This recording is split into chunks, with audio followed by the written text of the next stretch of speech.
Today's shiur begins 9 lines from the top of Daf Lamed at the new Mishnah. Before we begin the Mishnah, we glance at the side of our marked Daf Gemara. We have a nosei/mivneh heading. You notice Roman numerals 1 and 2 and a double underline. These are markings you'll see in the Mishnah. Mi shehoya, we've double underlined that expression. You'll see cases of people whose father and or themselves were Nazirim. Shnei deos b'mau hatsiur shel ish shemegaleach al nazirus aviv.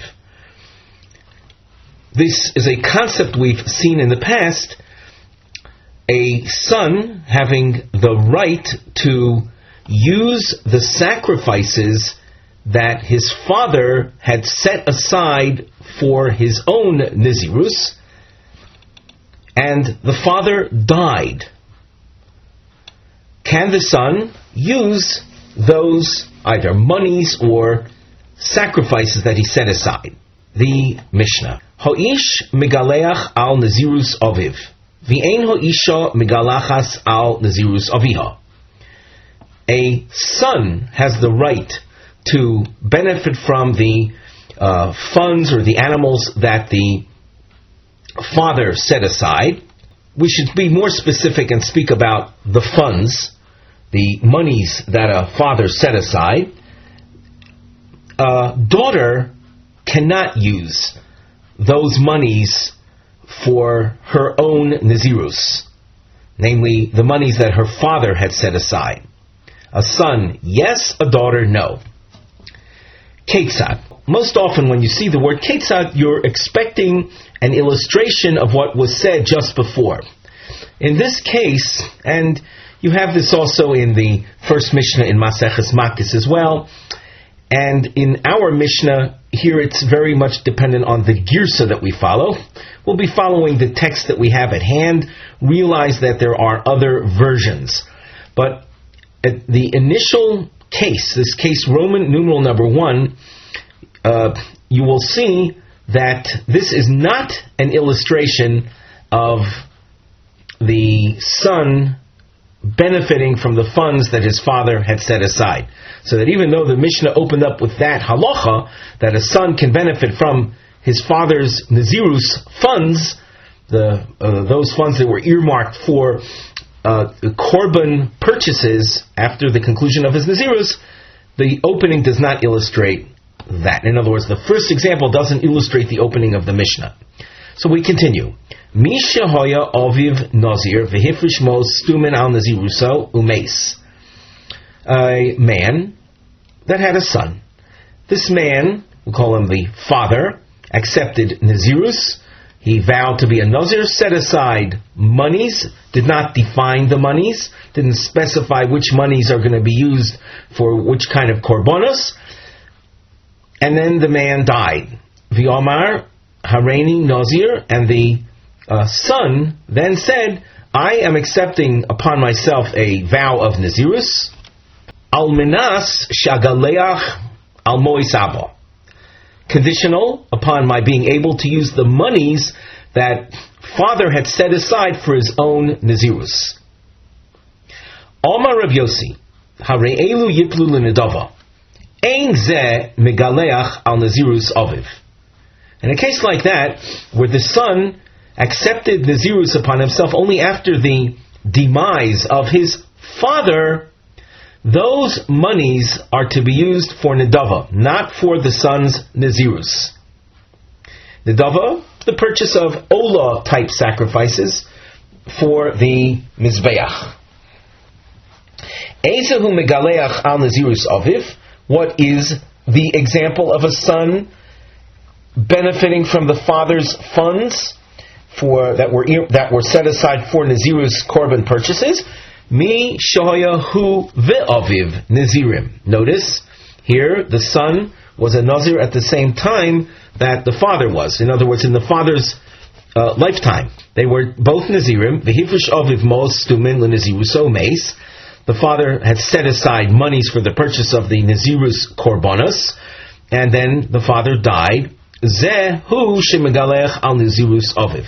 In a case like that, the son can use those monies. So you don't have a case of the son accepting nazirus conditional upon the father's using the father's funds. After all, he was a Nazir together with the father. The Gemara, my taima. Why do we say that a son alone and not a daughter can benefit from the father's Nazirus funds? Rabbi Yochanan halacha hi benazir. Rabbi Yochanan, consistent with what he has said in the previous sugya, that this is an oral tradition with regard to Nazir. In other words, it's a tradition dating back to Mount Sinai, and we don't have any specified reasons for that. The Gemara asks, Pshita, Mai Lememra, what do I need to rely on some type of oral tradition for this particular teaching? It's obvious. The ben yoresh es aviv baslo. In the rules of inheritance, we know that if you have a man that leaves sons and daughters, the son is the one that inherits. A daughter does not inherit.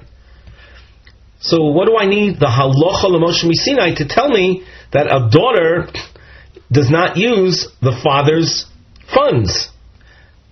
The Gemara answers, Lo tzricha, the halacha l'Moshe Sinai is necessary delesle elobas. A man died leaving only daughters. In a case like that, she is an heiress. The concept of a daughter being excluded from inheritance is only when she survives her father's death along with a son, along with her brother. But if she is a sole heiress, namely there's no male offspring, so she is an heiress. She inherits the father. Mahu detema, without the oral tradition, I would have thought Yorshin Gemirin law. Without the Mishnah, I would have thought that the oral tradition says that heirs, those who inherit their fathers, have a right to use the funds that the father set aside for the Nazirus Korban purchases. We continue at the top of Omid Beis, Chomash Malon Halacha. Therefore, Rabbi Yochanan is here to tell me that it's not, this idea of using father's funds is not a subcategory of the rules of Yerusha, of inheritance, but rather that which governs the use of father Nazirus funds is oral tradition. And oral tradition says son, not daughter, regardless of the daughter's status as being an heiress or not. Before we continue, we have a topic heading on the side, the no say, which reads Shitas Rabbi Yossi. We're going to be looking into the opinion of Rabbi Yossi, who v'aviv hayu nazirin, in a case where they were simultaneously nazirin, ben megalech al aviv, the son has a right to use the funds the father had set aside, and of course father died. Aviv hayu nazir umeis, in the case of the father dying, having been a Nazir and then dying before the son ever became a Nazir, so the mois are l'nidava. Ma'u shitas Rabbanan. What is the opinion of the Rabbanan? Do we say hahefech me Rabbi Yossi, that we simply say the Rabbanan are the opposite of what Rabbi Yossi taught? Oh, b'shnei hamikrim diliel haben yigaleach al nazirus aviv. Or possibly the Rabbanan hold that not only in one case, but in both cases, we featured above with Aleph and Beis under Rabbi Yossi, in both cases, the son is allowed to use the father's funds. The Gemara, Ibaya Laho, Pligi Rabbanan Olei, the Rabbi Yossi Olo Pligi. Do the Rabbanan argue with Rabbi Yossi, or maybe they don't argue whatsoever? Maybe Rabbi Yossi says the halacha, but it's something that's unanimously accepted. And if you say that there is a controversy, Aresha o Aseifa. We glance at the Rashi on the top line. V'im timsalom pligi Aresha hu de pligi Rabbanon. Do the Rabbanon argue with Rabbi Yossi in the Reisha?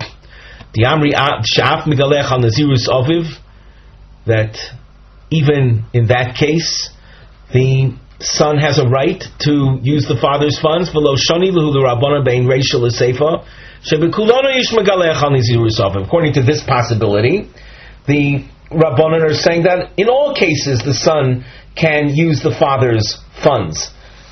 Oh, a seifa pligi, or maybe the Rabbanon argue in the seifa. The Rabbanon sviralu ibcha. The Rabbanon might hold the opposite. The lamai deshmilahu merab yosi omar bereisha the ein zeh megalech al nazirus aviv sviralu Rabbanon ave megalech.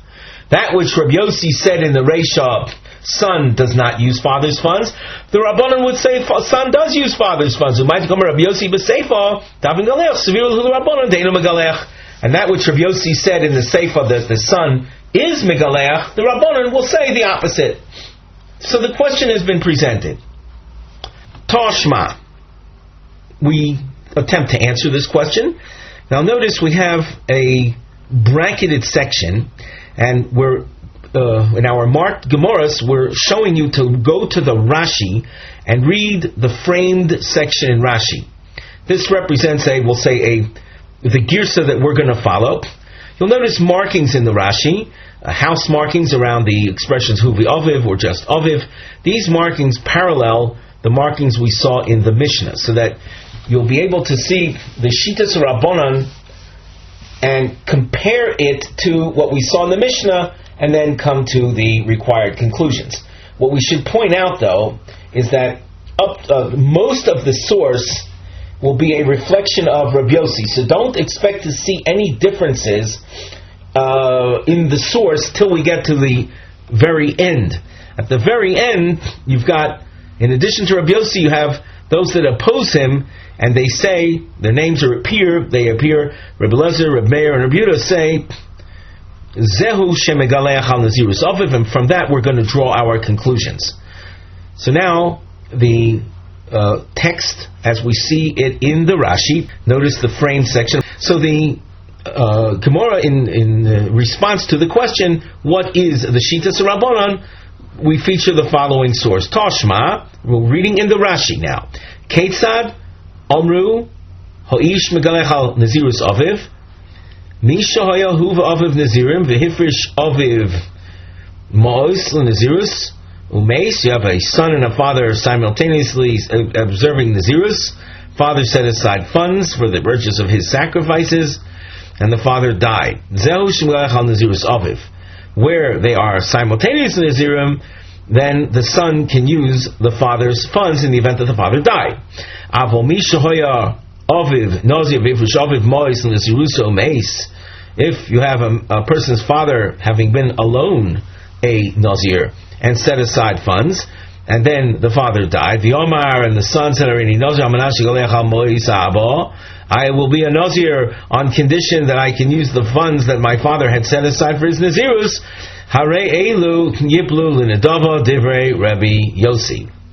In a case like that, where the son entered Nazirus only after the passing of his father, that represents a case where the son cannot use the father's funds.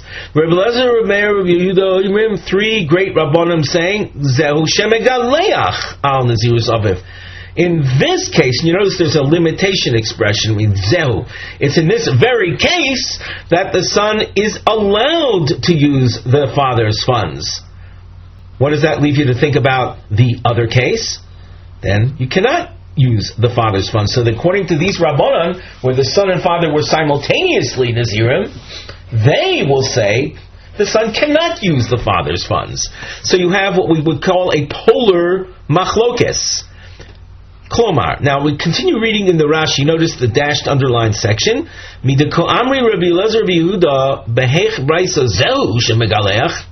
the fact in this source where they use the expression that in this case the son is megaleach, uses the father's funds, almo de aresha seifa bligi.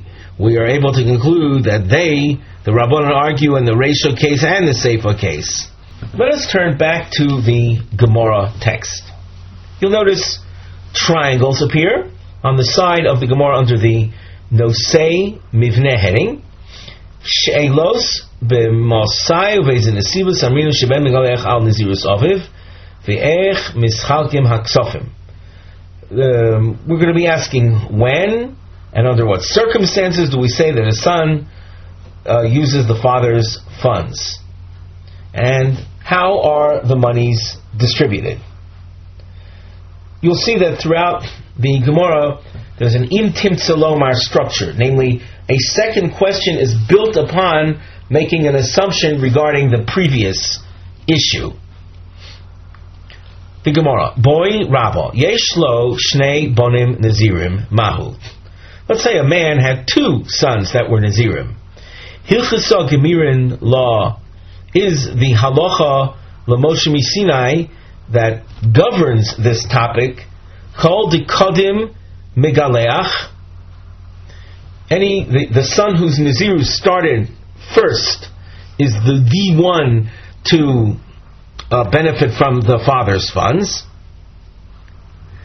Oidilma, or possibly Yerusha Gemirin law upalga havi, or do we say that the rules of inheritance govern the distribution of the funds, and if there are two sons, they would then split the funds for the purchase of their Nazir's Korbanos. Boy Rava, Bechor Uposhut Mai. Let us describe a case of a man who had been a Nazir, and he set aside funds, and he also happens to leave a firstborn son and a Poshut, the regular son.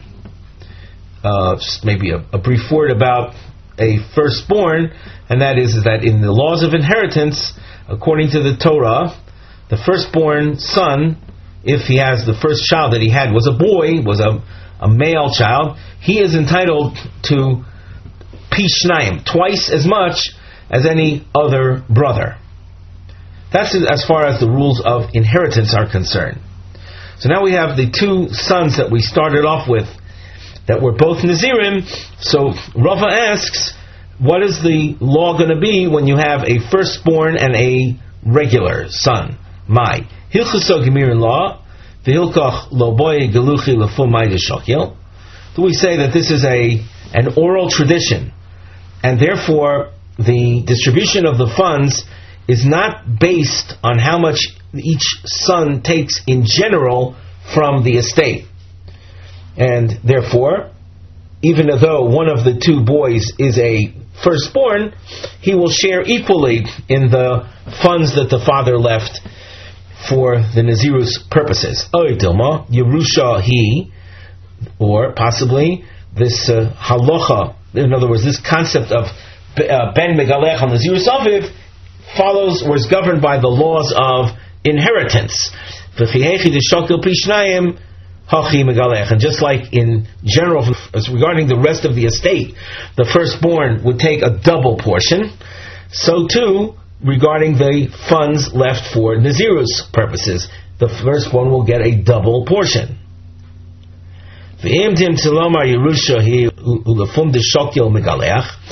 if you take the approach that the laws concerning Megaleach al Nazirus Aviv are based on the laws of inheritance, Bechulin hu deis le pi shnayim aval behegdish lo odilma kevan de koni le legiluach lo shna.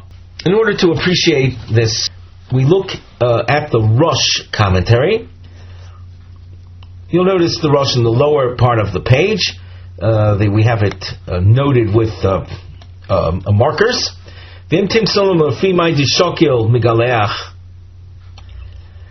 If you say that the din of giluach, the din of money distribution, bechulin hu di islay pishnayim, kagon shomar aviv, elu mos lenazirusi, v'lo omar lekorbonas nazirusi. The concept of firstborn getting twice the amount is in a case where the father had initially set aside the funds, saying, these funds are for my Nazirus. Where the father did not earmark the funds, calling them Korban Nazirus funds. Avo behegdish lo, im omar lekorbanos nazirusi. However, if the father had, let's say, labeled the monies for Korban Nazirus purposes, the father is then putting it in very clearly into the realm of sacrifices. And maybe under circumstances like that, the money, since they've been labeled sacrificial money, the law of a son receiving Pishnayim will not apply. So let's reading that back in the Gemara, the line that we read, Bechulin hu di islay Pishnayim, avol behegdish lo. Only if the father had said, Harei elu, he says, I dedicate these monies for my Nazirus, then we would say the firstborn gets the double portion. But if the father had said, these funds are for my hegdish, meaning for my Nazir sacrifices, then they would split equally, even though one of them is a firstborn. Or, since you say that the funds were initially set aside for the purchase of sacrifices, even without specifying the word korbanos, we will still make no difference. And since that, and following that approach, we would not make a distinction then whether he said Nazirusi or korbanos Nazirusi.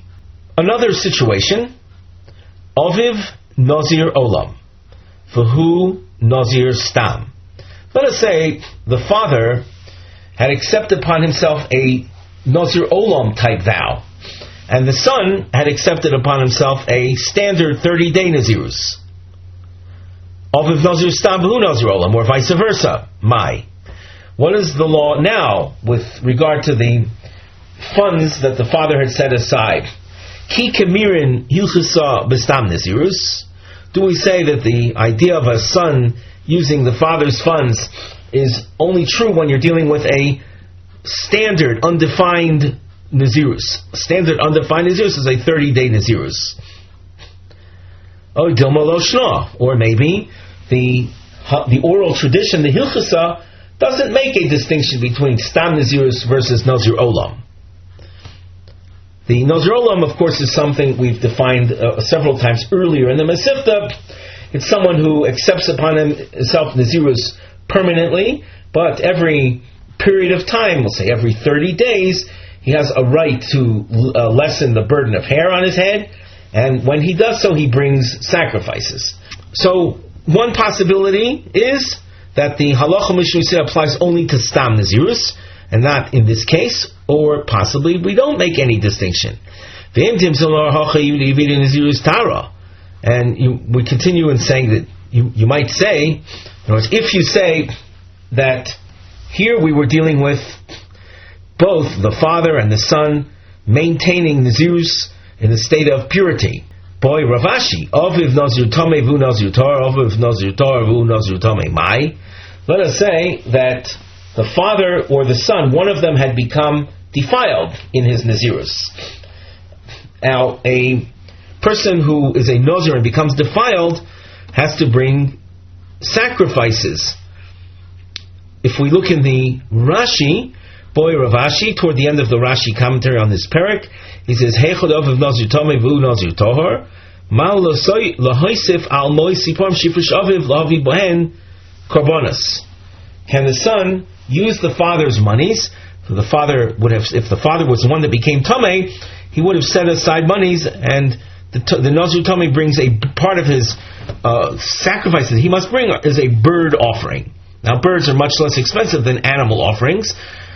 Can the son add to the father's Tuma Korbanos, birds, which are part of it, and buy his animal sacrifices that are required upon the termination of his Nazirus, or the completion of his Nazirus?